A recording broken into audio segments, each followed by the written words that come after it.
দিলারা বেগম জলি বাংলাদেশের একজন শীর্ষস্থানীয় ভিডিও শিল্পী, যিনি লিঙ্গ, পরিচয় এবং সামাজিক বিষয় নিয়ে শক্তিশালী এবং চিন্তাশীল কাজের জন্য পরিচিত।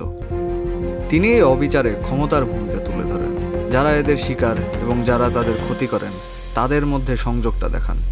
দিলারা বেগম যখন চিটাগাংয়ের ডালিম ভবনে যান, সেখানে নির্যাতনের গল্প শোনেন।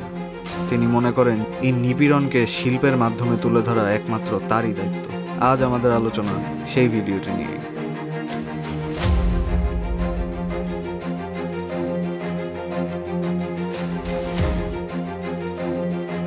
তার ডিপার্টমেন্ট স্টোর ৭১-এর আলবদর মীর কাশেম আলীর নেতৃত্বে চলমান হত্যাকাণ্ড। এটি চট্টগ্রামের মহামায়া ডালিম ভবনের উপর কেন্দ্রীভূত, যা যুদ্ধ চলাকালীন সময়ে নির্যাতন কেন্দ্র হিসেবে ব্যবহার করা হয়েছে। এটা এমন মানুষদের গল্প বলে যারা মৃত্যুবরণ করেছে।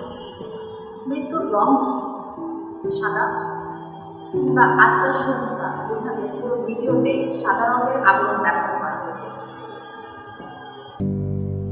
প্রতিটি চিত্রকল্পের মাধ্যমে জলি এমন এক অতিলৌকিক জগৎ তৈরি করেছে যেখানে অতীতের যন্ত্রণা পুনরুজ্জীবিত হয়, যা ব্যক্তিগত স্মৃতির উপর দীর্ঘস্থায়ী প্রভাবকে তুলে ধরে। ভিডিওটিতে তুলে দেওয়া চরিত্রগুলোকে দেখানো হয়েছে, যার নির্যাতিত আত্মাদের প্রতিনিধিত্ব করে।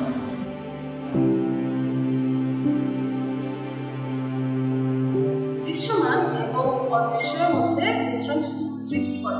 এটি অতীত এবং বর্তমানের অবিচ্ছেদ্য সংযোগকে ফুটিয়ে তুলে। ভবনটি এখানে ইতিহাসের সাক্ষী এবং সমাধি উভয় হিসেবে উপস্থিত। জলি তার কাজে স্বচ্ছ কাপড় এবং মনোমুগ্ধকর আলো ব্যবহার করেছে, যার একটি ধ্যানমগ্ন এবং ভাবপূর্ণ পরিবেশ তৈরি করে। এই চিত্রগুলি দর্শকদের সহিংসতা এবং প্রতিরোধের ছায়াগুলির মুখোমুখি হতে বাধ্য করে। বাতাস এবং পানি প্রবাহের শব্দ শোনা যায়।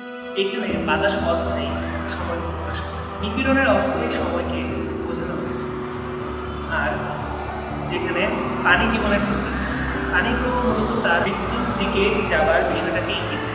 শেষে দেখানো হয় একটা একটা করে 3টা ক্যারেক্টার, যা থেকে বোঝা যায় এটা একক নয়, অনেক মানুষের নিপীড়নের ইতিহাস।